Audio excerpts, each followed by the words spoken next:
Saudara, hari ini saksi ahli memberikan kesaksian meringankan bagi kubu terdakwa Ferdy Sambo. Keterangan ahli soal kesamaan kehendak, pembuktian motif, masa tentang perencanaan pembunuhan sampai tanggung jawab. Jika pelaku salah tafsir, tak pelak menguntungkan posisi Ferdy Sambo dan Putri Chandrawati. Namun, menyudutkan Richard Eliezer. Sudah bergabung bersama kami kuasa hukum Richard Eliezer, Roni Talapesi, dan juga ada pakar hukum sekaligus mantan hakim Asep Iwan Iryawan. Selamat petang Bapak-Bapak. Selamat petang. Saya ke Kang Asep dulu. Kang Asep, tadi yang terbaru adalah hakim menyatakan besok akan mengunjungi lokasi rumah Ferdy Sambo di Duren 3 dan juga rumah Saguling. Apa yang hendak digali dari sana? Ya, jadi sidang ke tempat itu dikenal dengan sidang di tempat, ya. Jadi sidang tempat itu sama dengan sidang di pengadilan, cuman tempatnya di tempat kejadian. Ini bagus sekali. Artinya apa? Untuk hakim untuk meyakinkan bahwa yang diceritakan semua oleh kelompok 5 itu atau kelompok 6, ya, bahwa apa yang terjadi di ruangan itu. Misalkan sering saya katakan, nah apakah di situ ada orang tidak letusan senjata dari seorang sadis pistol, masa tidak dengar, hanya tertutup oleh pembicaraan entah handphone atau HP, itu pertama.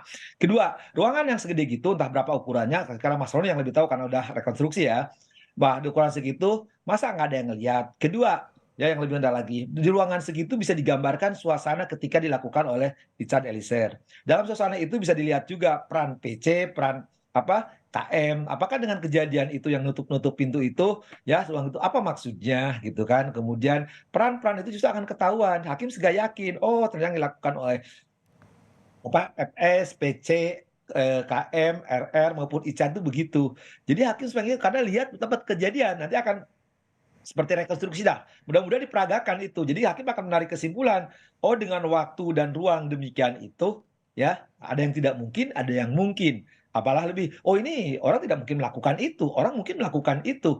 Apalagi ketika keluar dari pintu belakang, pintu depan, suara itu akan nampak semuanya. Gitu. Jadi sidang tempat sama dengan di ruang sidang pengadilan, cuma dilakukan di tempat kejadian. Dan sekali lagi itu adalah, misal kalau di perdata itu untuk misalkan jarak sengketa jarak tanah, oh pohon jengkol sama pohon rambutan batasnya supaya dilihat. Nah itu hakim melihat sendiri dalam dalam persidangan itu tidak harus dibuktikan karena hakim bisa melihat, oh sementara ada orang yang menyangkal, ada orang yang mengakui, ada yang terus terang, ada yang jujur, ada yang tidak jujur. Jadi akan ketahuan ruang itu justru akan menentukan, akan menggambarkan suasana tindak pidana ketika Oke. kejadian itu. Oke, kalau tadi itu soal sidang di tempat begitu ya, Kang Asep. Nah, kita ke Pak Roni dulu. Pak Roni, dalam sidang hari ini ahli yang meringankan Sambo juga sempat dan lagi-lagi menyinggung soal bagaimana harus ada kesepahaman dan hajar cat atau tembak cat yang kemudian yang bertanggung jawab adalah bisa dikatakan di sini Eliezer. Tanggapan Anda seperti apa? Iya Mbak Disti, kalau saya lihat bahwa konstruksi hukum yang sedang dibangun bahwa Ferdy Sambo sebagai penganjur. Tetapi sekali lagi ya, fakta persidangan ini kan berbeda. Fakta persidangan ini membuktikan bahwa Ferdy Sambo adalah orang yang menyuruh melakukan. Dari mana kita lihat ya, sekali lagi, dari ketika dia memanggil saudara Ricky Rizal, kemudian saudara Ricky Rizal memanggil klien saya. Di sini sangat jelas bahwa dia yang orang yang menyuruh Don Plager namanya. Jadi bukan orang yang yang tadi disampaikan seperti penganjur. Nah, kemudian terkait dengan bahasa hajar dan tembak, menurut saya bahwa yang bisa menjelaskan hal tersebut seharusnya adalah ahli bahasa, bukan ahli pidana. Tetapi sekali lagi begini, perlu kita sampaikan, coba kita ikuti cara berpikirnya ya. Ketika dia menyampaikan hajar, ketika memanggil Richard Eliezer di lantai 3 rumah Saguling, itu dia menanyakan senjatanya mana. Kemudian Ferdy Sambo menanyakan untuk mengisi peluru. Nah ini secara sadar bahwa Ferdy Sambo mengetahui bahwa Richard Eliezer ini membawa senjata. Jadi konotasi kata hajar ini sangat tidak masuk akal gitu. Jadi kalau kami melihat bahwa ini diksi kata yang dipakai bahwa seolah-olah klien saya salah menerima perintah. Nah pertanyaannya, kenapa klien saya kalau salah menerima perintah itu TKP dibersihkan, kemudian terus CCTV-nya dibersihkan juga, kemudian DNA dari almarhum Joshua dibersihkan juga, karena dikhawatirkan ada bekas DNA-nya dari Ferdy Sambo. Kemudian kenapa juga harus menembak tembok. Nah juga nanti mereka sampaikan bahwa ini dalam rangka melindungi Richard Eliezer.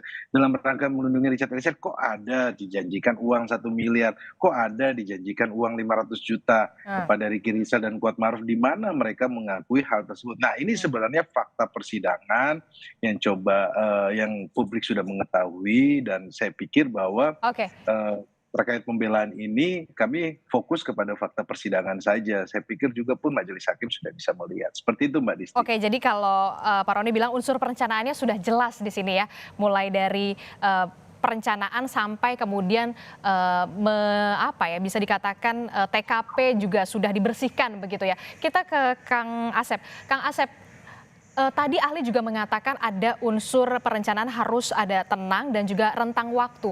Apakah Anda melihat ini juga jadi pertimbangan hakim? Ya, sekali lagi perencanaan itu memang harus ada jeda waktu dan dengan tenang itu tadi kan bunuh atau tidak gitu Nah, kan dari Magelang, dari Saguling maupun di apa Duren 3 juga ketahuan. Tadi misalkan dikatakan oleh Mas Roni ya bahwa diisi peluru itu ya senjata itu dengan magasin ukuran sekian, isinya sekian, sebelumnya ditawarkan ke R kan mau nggak nembak gitu kan, tidak katanya. Ya, kemudian dilakukan. Itu juga udah ada dengan tenang kan seharusnya ketika tawarkan tolak, udah jangan deh. Misalkan gini, Ricky aja udah nolak masa saya tawarkan ke Ican. Nah, di situ kan dia bisa narik. Jadi tenang itu tidak batasan waktu, tapi sebenarnya sederhana. Ya, ketika perbuatan tembak, tembak atau udah hajar, hajar. Ya, itu yang saya senang tadi ya, kata hajar itu memang saya senang sekali tadi. Ya entah akrobat, entah ahli obat, entah apapun, saya cuma senangnya tuh gini. Kan kasih contoh tuh, saya senang sekali.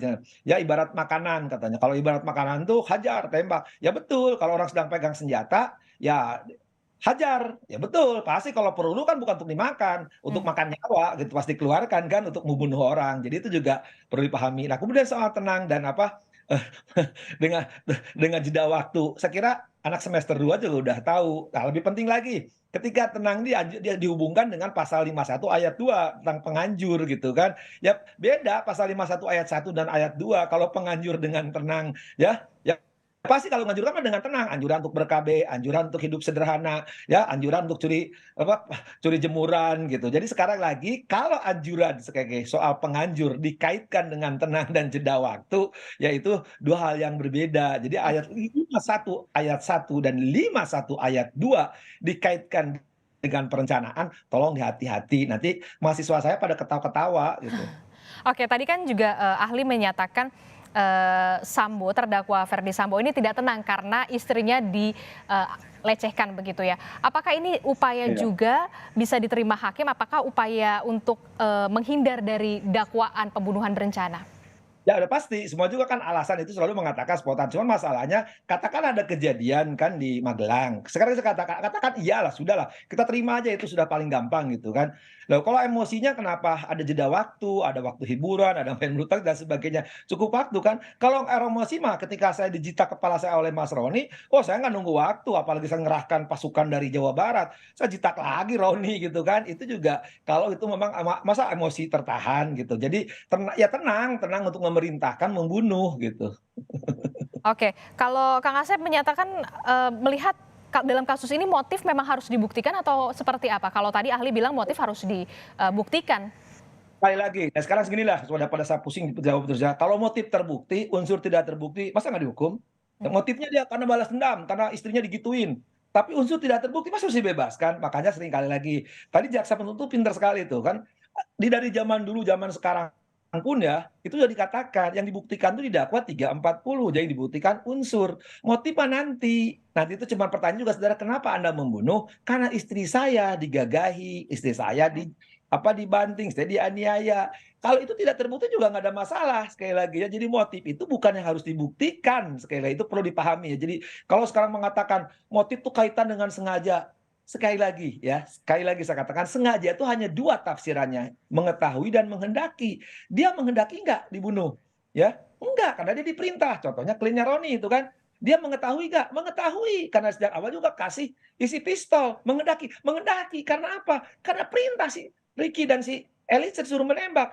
Itulah unsur. Kalau sekarang dikaitkan sama motif, kan harusnya kalau motif betul-betul karena dia harga dirinya diinjak, harga diri digagahi istrinya, ya lakukan ya tempeleng. Tapi sekali lagi catatannya, dia penegak hukum, dia kadif propam, istrinya juga juga seorang tenaga kesehatan. Kenapa nggak dilaporkan? Kan pertanyaannya berikutnya, karena malu loh, karena malu. Kok malu tunggu berhari-hari gitu kan. Jadi ini ada pertanyaan-pertanyaan yang sifatnya nanti akan saya yakin akan keluar pertimbangan hakim, kelak pasti pertanyaan itu akan dijawab. Tapi sekali lagi kalau motif, Mas, sekali lagi bahasa hukumnya tidak harus dibuktikan, cukup ditanyakan. Nah, bahasa sederhananya yang dibuktikan itu adalah unsur, ya. Nanti ketika hakim mau menjatuhkan hukuman, baru ditanya kenapa Mas Roni tempeleng Ang Asep. Sebel ngomongnya sih, suka ngomong cabul melulu. Ah udah pantas Oke. Roni karena si Asep berlaku itu. Nah, itu hanya itu aja, tapi itu terbukti tidak terbukti karena unsurnya nempeleng tadi. Saya nempeleng Roni, ya itu udah terbukti, ya sudah selesai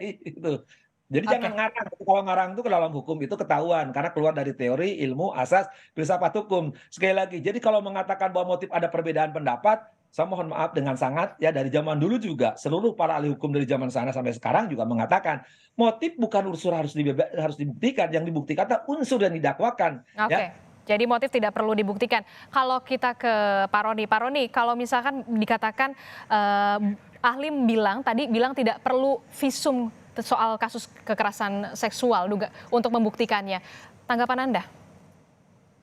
Saya pikir bahwa sudah dimintain juga keterangan ahli dari jaksa penuntut umum ya, kriminolog ya, sudah sampaikan bahwa motif itu tidak dibutuhkan ya dalam kasus pembunuhan berencana. Jadi saya tidak dalam kapasitas berkomentar terkait dengan yang disampaikan visum, tetapi menurut kami ketika suatu peristiwa pidana tentunya harus berbicara tentang alat bukti ya.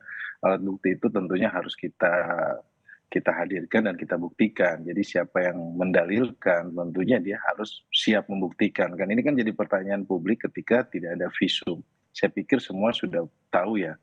Tetapi yang perlu saya sampaikan bahwa keterangan klien saya adalah keterangan yang sudah konsisten dan juga berkesinambungan ya secara logik, secara hukum ya. Jadi terkait dengan kata hajar itu kita bantah bahwa klien saya sampaikan bahwa perintahnya adalah perintah tembak. Jadi itu Mbak. Oke, jadi memang perintah hajar itu adalah perintah tembak yang kemudian dipahami oleh Eliezer. Terakhir, Pak Roni. Perintahnya adalah perintah hajar, bukan Perintah hajar. perintah tembak, bukan Perintah tembak, hajar. bukan perintah hajar. Hajar. Iya.